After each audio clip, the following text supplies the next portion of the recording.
Setelah sempat tertunda hari Minggu kemarin, final Piala Indonesia yang mempertemukan PSM Makassar menghadapi Persija kembali akan digelar di Stadion Andi Matalata Makassar pada Selasa 6 Agustus mendatang.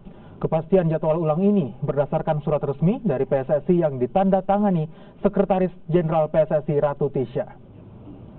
Jadwal ulang final Piala Indonesia leg kedua dipastikan akan digelar hari Selasa 6 Agustus di Stadion Andi Matalata Makassar, Sulawesi Selatan.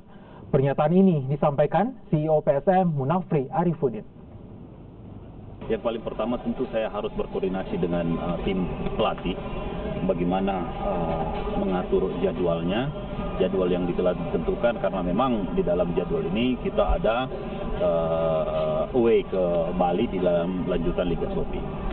Yang kedua, saya juga meminta kepada teman-teman di PSSI atau operator untuk bisa datang di Makassar lebih cepat, lebih awal, supaya saya menggabungkan dengan Panpel, panitia pelaksana dan teman-teman dari PSSI untuk dari awal kita set up bersama bagaimana sistem keamanan yang akan kita pergunakan, tentu dengan bekerja sama dan meminta koordinasi kepada pihak keamanan baik TNI maupun Polri.